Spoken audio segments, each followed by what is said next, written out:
I'd like to take a moment just to show you some of the details that I have in mind for this end of the shed. Originally, I wanted to do the roof and the back, which is around the back here, in the same product, which is kind of an asphalt product. But I've changed my mind. Couple of reasons. I like this so much, I'm going to put it on the back of it. But I'm going to bring a 30 millimeters basically of it out this way, protruding out over the edge of the shed.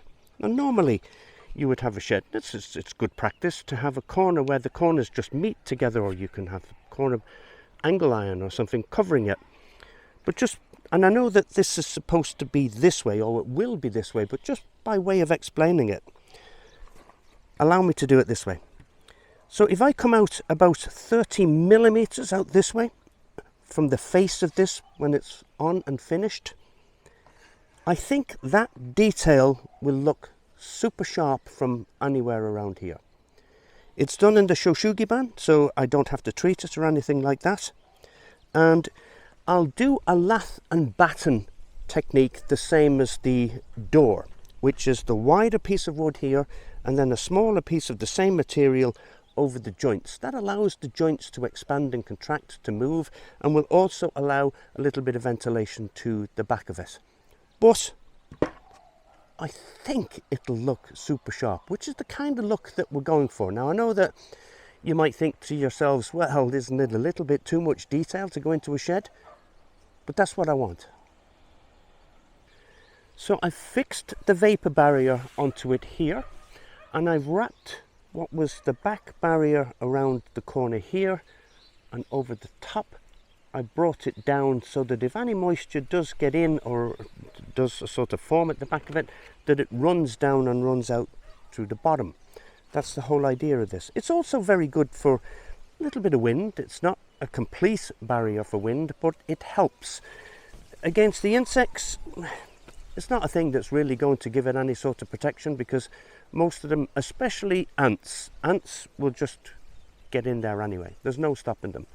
But this is super important to have on a shed or any kind of a building, because it allows it to breathe, which is really, really important.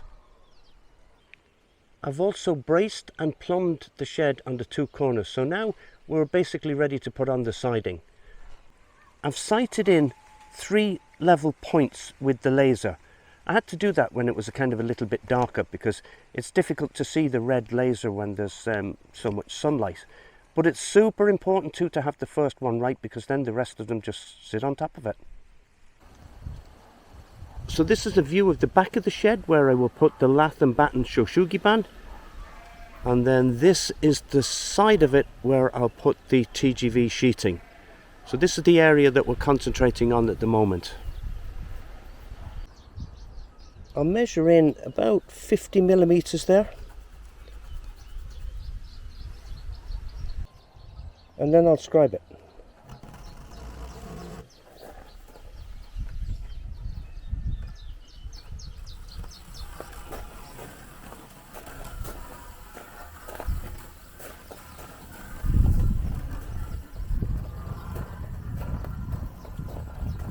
It's just to give me some indication of how far in I need to go with it.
So this is the first 3 boards fitted and they're in and they're nice and level.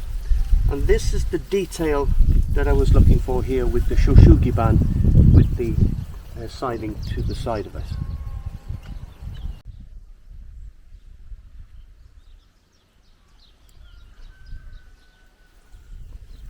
I put one there in the center and I plumbed it up, and we have the other one on the edge here with the detail out 50mm, and it's plumbed up as well.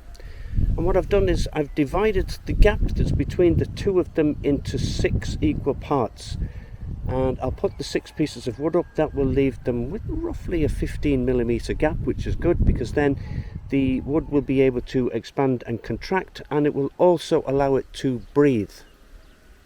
And then I'll repeat the process too on the other side. I've also put in this piece of C-section. That's there to stop anything from getting into the roof and to stop the heat from going in. It will also allow the heat from the venting of the wall to go up and out.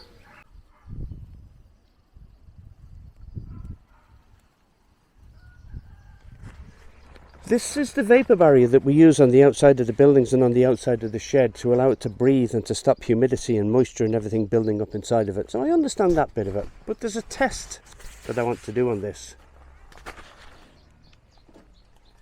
I want to see how fireproof is it.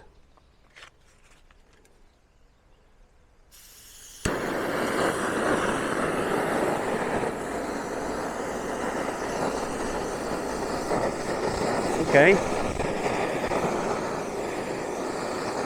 It doesn't go on fire. It just melts. It's almost like plastic. So at least I know now.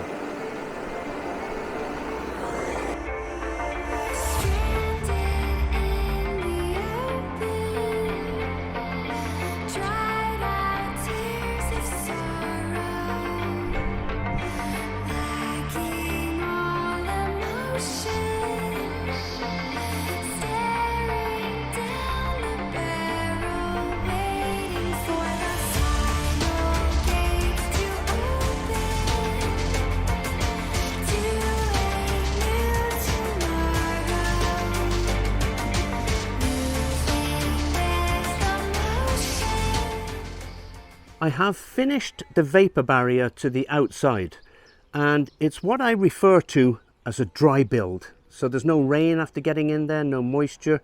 So it's a completely dry build, and I really like that.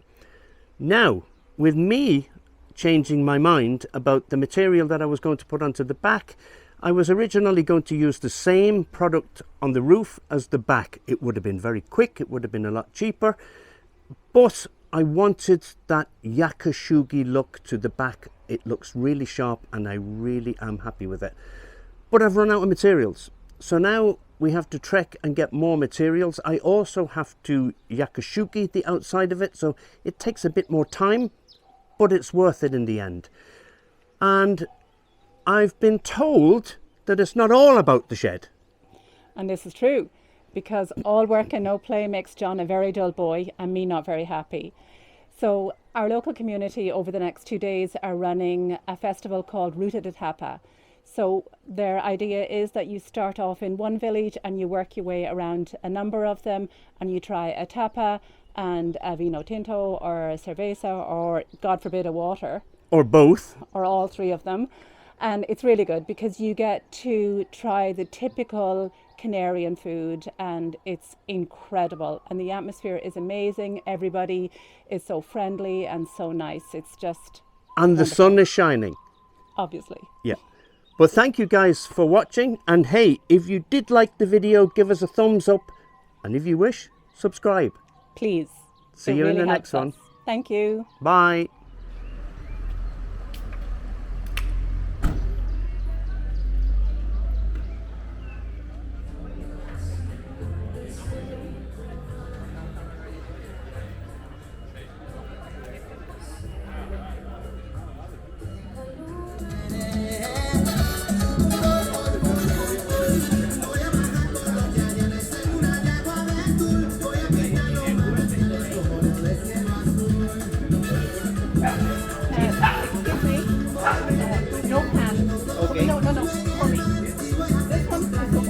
Yeah, no, no, no, no, no, no, no, no, no, no, no, no, no,